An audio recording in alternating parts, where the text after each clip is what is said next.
रात को मैंने बहुत बुरा सपना देखा पद्मा। कोई मुझे शमशान घाट ले गया और वहाँ बहुत परेशान कर रहा था मुझे। वो सब सोच के ही डर लग रहा है। अमावस्या पूर्णिमा को ऐसा होता है, आप जाकर दिया जला दीजिए। अमावस्या का और बुरे सपने का क्या संबंध है? जमाना बदल गया है लेकिन तुम नहीं बदली। ठीक है, तुम्हारे मन की शांति के लिए मैं दीप जला दूंगी। ठीक है मैडम।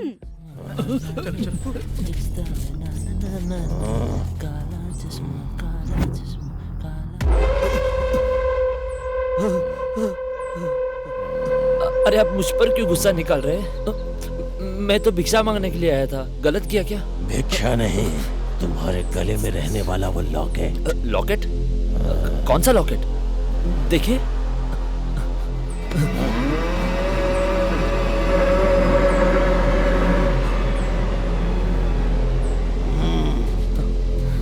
भेज दो सबको, यहाँ कोई नहीं रहना चाहिए। सुनो, खाने के लिए कुछ इंतजाम कर दो। सर भूख लगी है सर। खाना भूख। भवती भिक्षाम देही। ये लो, सिर्फ विधवाओं का श्राप और अनाथों के आंसू है इसमें। इसके अलावा कुछ और है तो दीजिए। इसमें तो कोई दोष नहीं है, ले लो। खट्टा रहा तो खा सकते हैं, नीचे गिरा हुआ भी खा सकते हैं, लेकिन पाप लगे खाने को नहीं खा सकते। ईमानदारी से कमाया गया एक चुटकी नमक भी काफी है। वो है क्या? पत्नी का मतलब पति को सुख देना ही नहीं होता, पति राह भटक जाए तो सही राह पर भी लाना होता है। मैं आती हूँ माँ जी। मत आना कभी इस जगह पर, दोबारा कभी भी मत आना। मेरी बात मानो, सच कह रही हूँ, मेरी बात मानो। चली जाओ, जाओ यहाँ से, जाओ जल्दी। बताइए, उसने जो बोला है उसमें गलत क्या है? हमारे घर में ईमानदारी की कमाई की एक भी चीज है क्या? बताइए मुझे।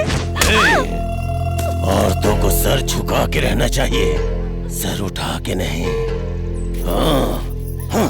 भिक्षा वाली लड़की की बात सुनकर पहली बार मेरे विरुद्ध जाके बात कर रही है। यही अंतिम बार होना चाहिए।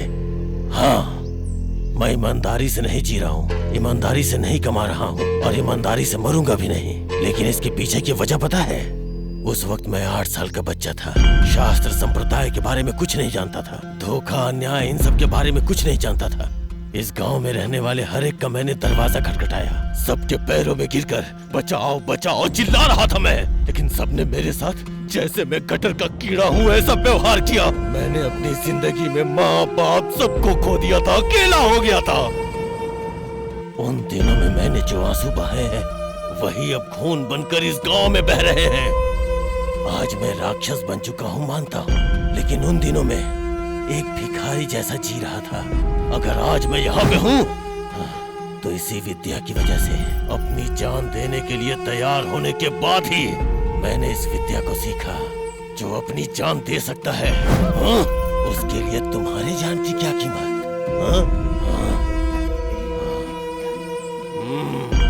नमस्कार गुरुजी, आपको मीठा पसंद है या खट्टा पता नहीं है, इसलिए मिक्सचर लाए हैं। इसके साथ में।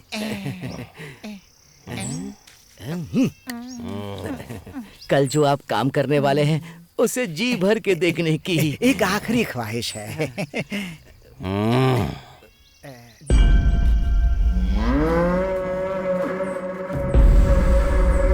मृत्यु के बारे में जानने की इच्छा रखो, देखने की नहीं।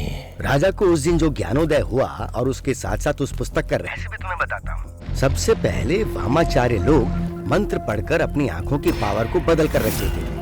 सामान्य आदमी को जो नहीं दिखाई देता वो आत्माएं इन लोगों को आसानी से दिखाई देती हैं। कालकोटा ने तुझे एक संदेश भेजा है। उस इंसान की निजी जिंदगी बहुत ही बेकार है और राजनीतिक जिंदगी बहुत ही अच्छी है। और वो औरत, वो अपनी माँ की मौत के गम से अभी तक बाहर नहीं आई है। मृत्यु इसका फायदा उठाओ। हमारे शरीर में महत्वपूर्ण 7 चक्र होते हैं और ये चक्र जहाँ होते हैं उसके आसपास के सारे ऑर्गन्स को ये काम करने में मदद करते हैं। साथ साथ नवग्रह से कॉस्मिक रेज के जरिए जो विचार आते हैं ये उनको ग्रहण करने वाला यंत्र है। I mean, ये सभी एंटेना जैसे काम करते हैं। योगा के जरिए अपने शरीर के चक्रों को संभाल कर रखने वाले ऋषि साधारण ऋषि हैं, जो दूसरों के चक्रों को अपने वश में कर लेते हैं। वो वामाचारी होते हैं। एज ए डॉक्टर तुम ये जानते हो, व्यक्ति के मरने के बाद भी नाखून और बाल बढ़ते हैं, पसीना बाहर आता है, बिकॉज एलिमेंट्स ऑफ लाइफ उसमें जिंदा रहते हैं। सबको वश में करना है, उन सब से एक पुतला बनाकर मंत्र की हवा से पुतला उसका प्रतिबिंब बन जाता है और उसकी आत्मा पुतले में आ जाती है। हाँ, फिर इस पुतले को मादक वस्तुओं के साथ रखने पर वो आदमी इन चीजों का गुलाम बन जाता है। किसी रोगी के रक्त को पुतले में मिलाने से उस आदमी में रोग के कण बढ़ने लगते हैं और वही रोग के कण उसे दिन ब दिन मारने लगते हैं। आदमी के मरने के बाद लाश के दोनों अंगूठों को बांध देते हैं, जिससे मूलाधार चक्र बंद हो जाता है और शरीर से निकली आत्मा शरीर में वापस आने का प्रयत्न करती है और भटकती रहती है।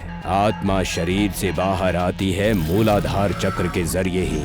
नवग्रहों से आने वाले विचारों को बदलकर ये लोग एक ट्रैप क्रिएट करते हैं।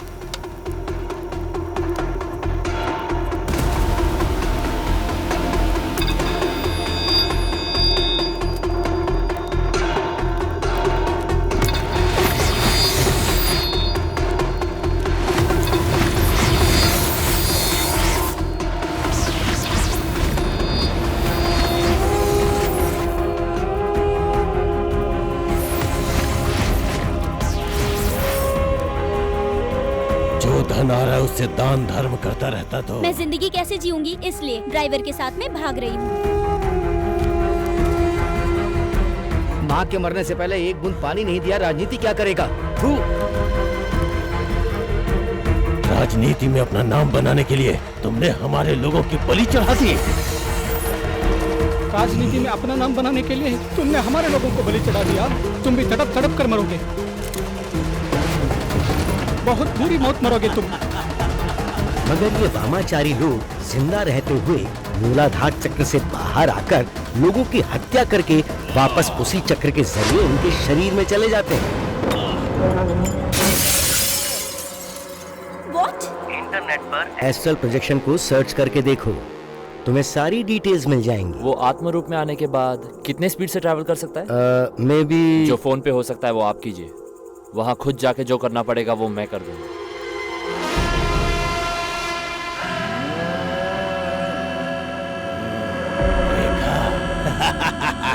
रात को मैंने बहुत बुरा सपना देखा पद्मा।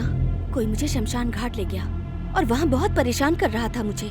वो सब सोच के ही डर लग रहा है। अमावस्या पूर्णिमा को ऐसा होता है, आप जाकर दिया जला दीजिए। अमावस्या का और बुरे सपने का क्या संबंध है? जमाना बदल गया है लेकिन तुम नहीं बदली। ठीक है, तुम्हारे मन की शांति के लिए मैं दीप जला दूंगी। ठीक है मैडम।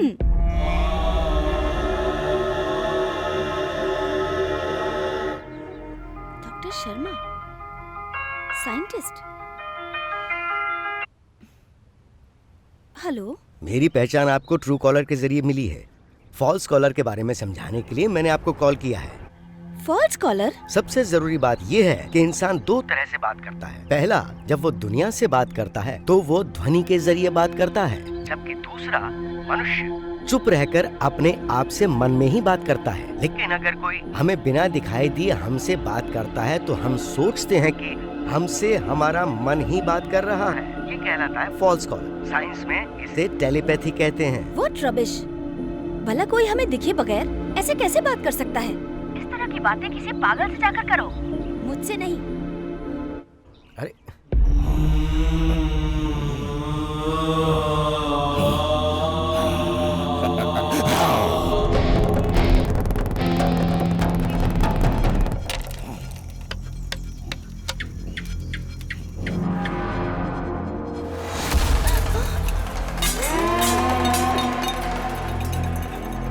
फिर से कॉल करके देखो। मैडम, बार बार किसी का फोन आ रहा है। पहले इसे साफ करो। अरे ये क्या हो गया? हेलो। टेलीपैथी बोला तो आपने यकीन नहीं किया, तो मैं एस्ट्रल प्रोजेक्शन के बारे में बताऊंगा तो आप मानेंगी? मैं सीधे मुद्दे पर आता हूँ। अब से थोड़ी ही देर में आपको आत्महत्या करने का दिल करे। पहले तो मुझे आपको मारने का मन हो रहा है। तुरंत फोन रखो। हेलो हेलो, सुनो। हेलो, पहले आप घर के मंदिर में दिया जलाइए। वो थाली में छिपकली। तो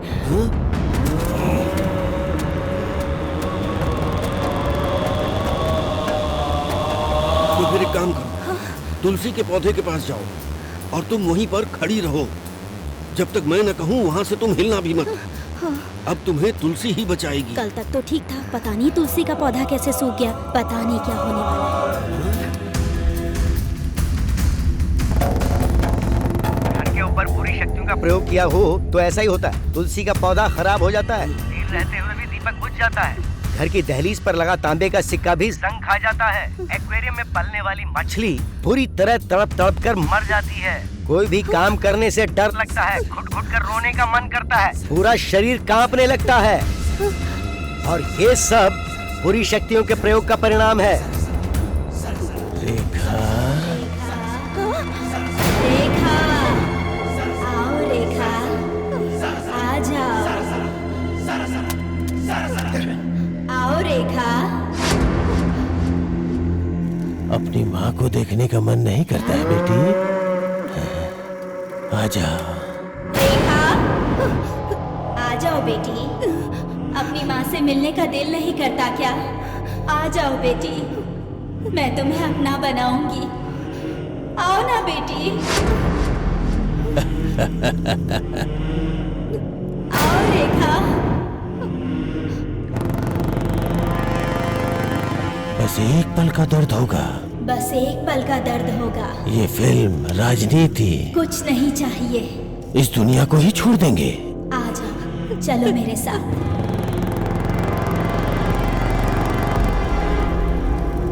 चलिए माँ जी, खाना खाइए। आ कीजिए, आ कीजिए। हाँ। प्यारी माँ। लीजिए खाइए।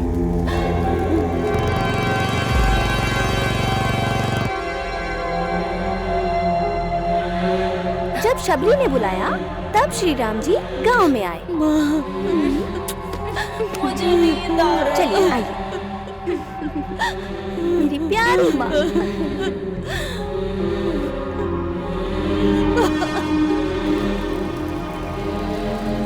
श्री राम, श्री राम, श्री राम।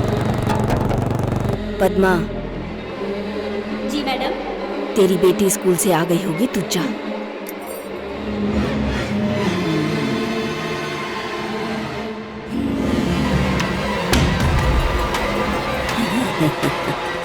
आजा बेटी, आजा बेटी, आजा, आजा मेरी बच्ची। बस एक पल का दर्द होगा। एक पल के लिए दर्द होगा।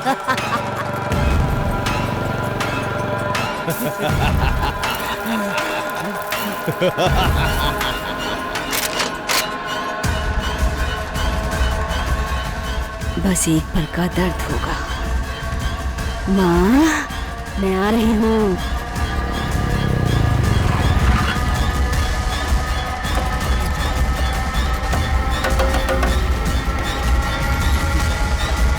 शूट करो। अगर गौमूत्र शरीर पर डाल दिया जाए तो ही काफी है। कोई भी बुरी शक्ति काम नहीं करेगी, बल्कि उसका प्रयोग करने वाले पर ही उल्टा प्रभाव पड़ेगा।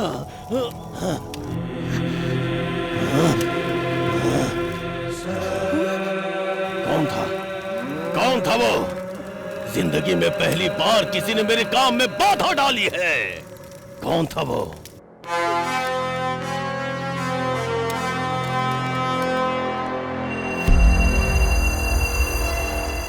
इस तरह के वामाचारी लोग कहाँ हैं? उनको कैसे शिक्षा दे सकते हैं, इसके बारे में आपको सोचना होगा।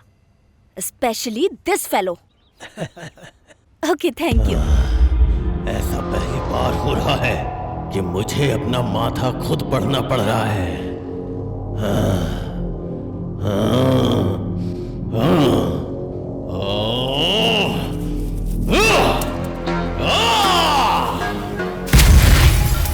रंसू रोना रंधोबा।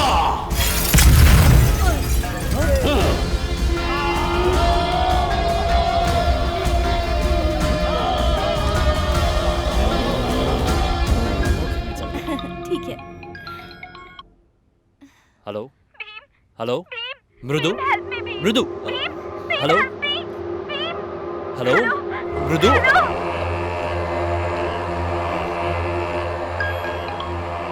पापा पापा क्या हो रहा है? पापा